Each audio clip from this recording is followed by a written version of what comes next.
call the City of Elkhorn Common Council March 21st, 2022 meeting to order, 5:30. We can please stand for a pledge of allegiance.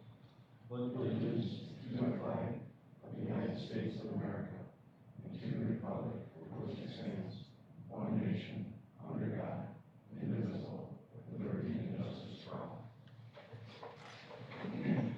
Roll call, please. Bruce Lechner. Here. Tim Sharota. Here. Gary Payson Jr. Here. Ron Dunwoody. Here. Scott McClory. Here. Ken Minella is absent. Carol Young. Here. Next, we have public comment. Anybody here for public comment tonight? Okay, we'll move on to the consent agenda. If council's okay, I'll do them all together, or would anybody like it pulled, any of them? No. Okay, so we have A is the council meeting minutes of March 7th, 2022. B is a temporary Class B beer and Class B wine license for American Legion Post 45 Sock Hop Dance at the Warth County Fairgrounds Activity Center, April 30th, 2022, from 5:30 to 11:30 p.m.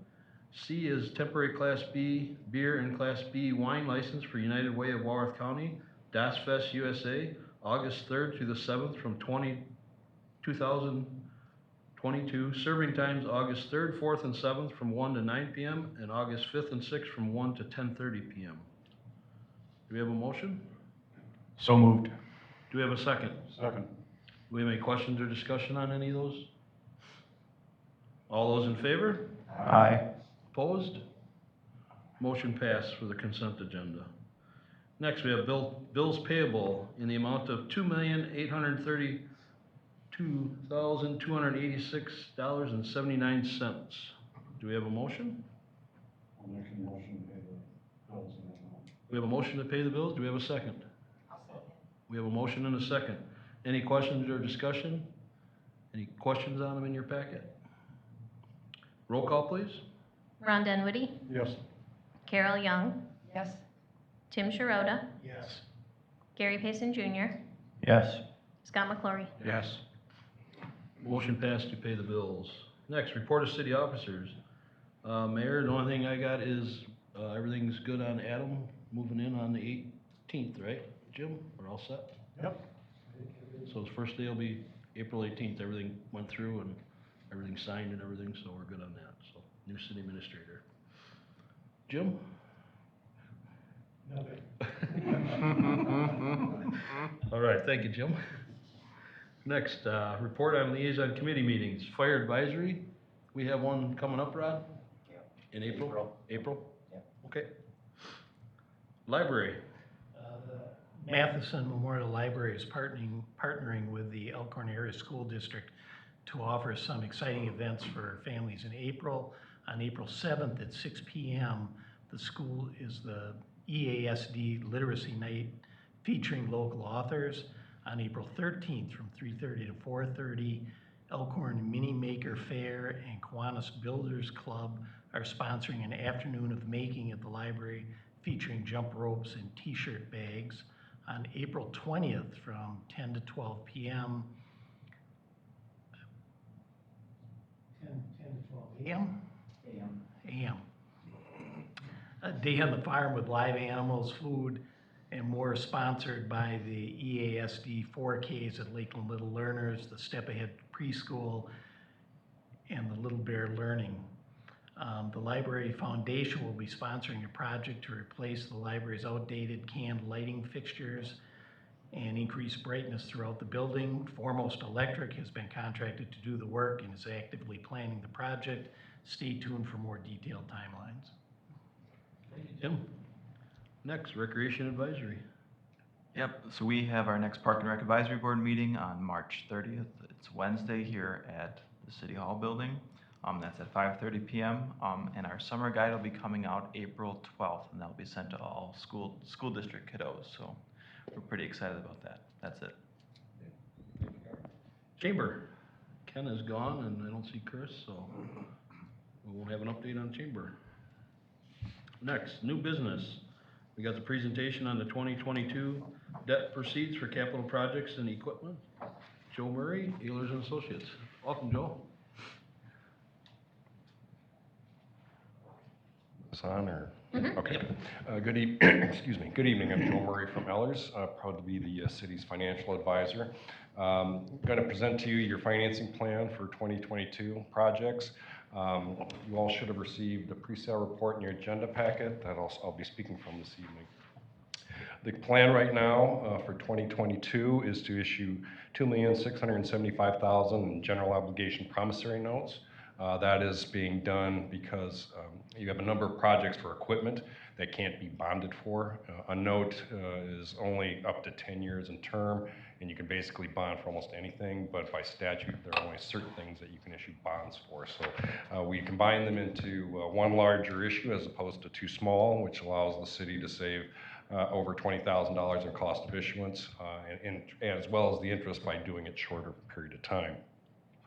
For that borrowing, it includes street and parking projects for $500,000, park improvements, essentially the Babe Man Park Shelter for $455,000, some stormwater projects for some cleaning as well as construction for $1,070,000. Capital equipment, some vehicles that you're looking to purchase for $545,000, and then added in some water improvements as part of a street project for $105,000. As a general obligation, the security to the investor is that the city promises that you will issue and levy the necessary taxes each year to make those payments, but the plan is to abate that water improvements, that $105,000 with revenues from your water utility as opposed to putting that on your tax levy. This is being issued under statutes, section 6712.1212. As a general obligation, the city cannot have more than 5% of its equalized value tied up in general obligation debt. After this issue, the city will have just over $34 million of outstanding general obligation debt, and you have a capacity for about $14.5 million for future projects moving forward, so you're still in good shape. We will be putting a 7-year call on these so that after 2029 you can prepay them. So if interest rates do come down again, you'll have the chance to refund the last 3 years, which is a positive. The city does have a good credit rating. You're currently a AA3. We're recommending that you go back and get a Moody's credit rating. The better your credit rating, the lower the interest rates, and the AA3 puts you in good stead. You're the 4th highest credit rating at a AA3. So that's good. That's a good credit rating for a community of your size. So we're recommending to go back to that. The structure on the notes, when we did the structuring working with the city administrator and finance director, we looked at not only modeling for the 2022 issues, but for your next 5 years worth of capital financing needs. So we tried to take a long-term view on it, not just the impacts for this issue. So we've got the years 2022 through 2026 included in the model. It's the very small printed worksheet that you probably saw, but it's probably the one that causes you as a council the most interest, is what's it going to do next year to the tax rate. The structuring right now has is projecting the 2023 debt service tax levy to go up by roughly 5 cents. So it'd be a 5-cent increase in 2023. With the future year borrowings, we do have it continuing to grow.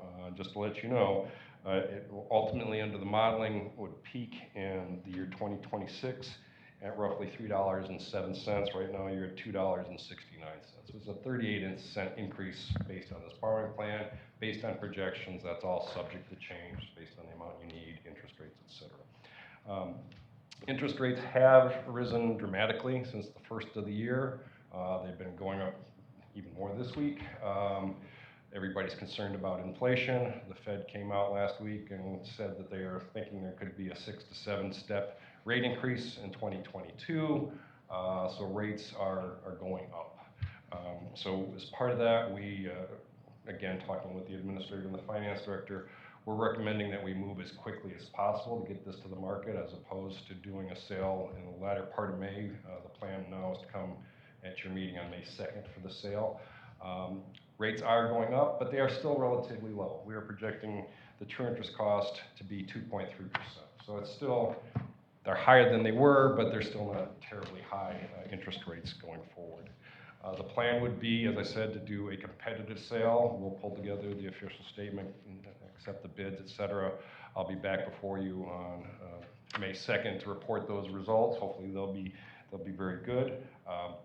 We will be working and talking with the staff to see if there's some investment opportunities to try to maximize the investment of the bond proceeds. Right now, the local government investment pool is paying next to nothing. You might as well put your money under your mattress than what you're getting out of the LGIP. As I said, the security for this is a general obligation, but part of it is going to be paid by the water utility. I just want to highlight and make sure you understand that the risk is if those revenues aren't available through the water utility, you will have to levy the taxes for that $105,000 on an annual basis.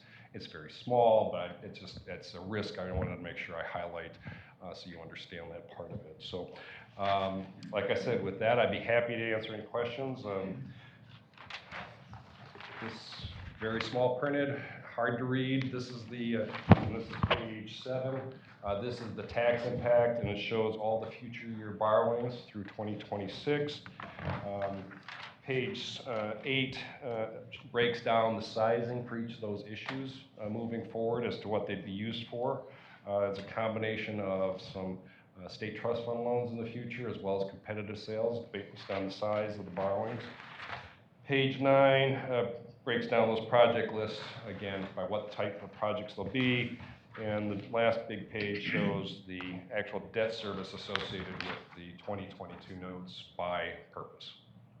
So, as I said, I'd be happy to answer any questions you might have.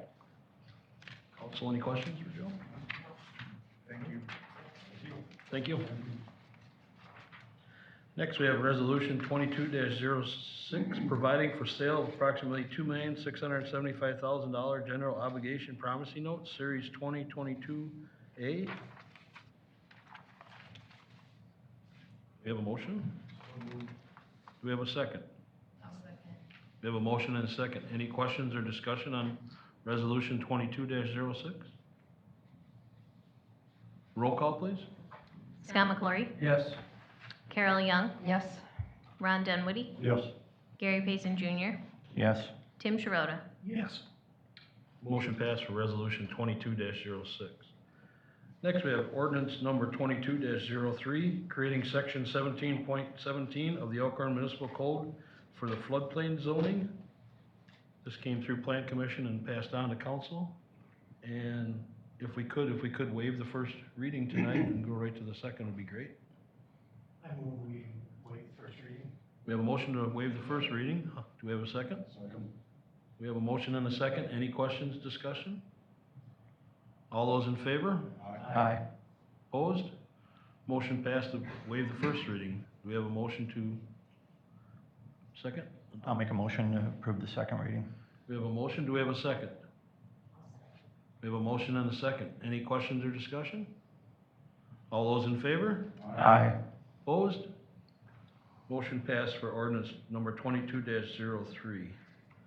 Next, we have ordinance number 22-04, amending sections 1.012C, 1.032B, 1.032H, 4A, and 1.032H, 4B of the Elkhorn Municipal Code. We could do the waive on this too, right, on the first? If we want? If council would like to. Do we have a motion? I'll make the motion to waive the first reading. We have a motion to waive the first reading. Do we have a second? Second. We have a motion and a second. Any questions or discussion? All those in favor? Aye. Opposed? Motion passed for waiving the first reading. Do we have a motion? I'll make a motion to approve the second reading. We have a motion. Do we have a second? I'll second. We have a motion and a second. Any questions or discussion? All those in favor? Aye. Opposed? Motion passed for ordinance number 22-04. Next, we have discussion and decision on offer to purchase public land, lot 59E, East Koopman Lane, Kirian Moran? That's out here in the industrial park. Everybody seen that in their packet? Jim, do you want to give a little What? brief presentation? Yeah, we've met with Mr. Moran a couple times, His intent is to bring in a couple of lots that are agricultural, and they're in the town of Geneva on the backside of the industrial park, right off of Highway H. Across from Green Acres, I guess would be a good, and he's gonna bring those two. And what he's proposing to do, a rather large facility that is a truck transport, refrigerator, freezer section for meats, poultry, seafood, things of that nature. So you got a lot of trucks dropping off and a lot of trucks taking off. Its proximity to Highway 43 is makes it very advantageous. The discussions, I told him that we'll steer all traffic that way. I do not want semis going on and off of Highway H if at all possible. So the back end of that parcel that's off of H will be future development of some small industrial sites, and this bigger facility will come off Arnold Drive and into the industrial park. They purchased this lot in our discussions because of some turnaround areas obviously needed for these large semis and waiting areas, and I said I think we need to address that up front rather than having issues with trucks in the roadway and stuff like that. Let's get it done now. So they offered the asking price for the land, unusual for cities, but that's what's on the table tonight. That piece of land to go with their whole project, which will have a number of legs to it with the annexations and everything that has to go on. It'll take, it'll be 2-3 months down the road, and at least, but this is a starting point. So the offer price was $199,000. We've seen that in their packet.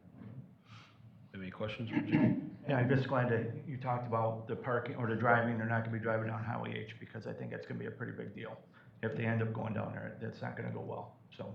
Yeah, we even said in the covenants in putting this together, it'll be restricting them from going down there. Now, if a driver wants to go there and he comes out in the industrial park, nothing I can do about that. A one-off is one thing, but if it's all the traffic all the time, we're gonna have a big problem on Highway H. These guys are gonna wanna get on and off of 43, and that's what makes this attractive.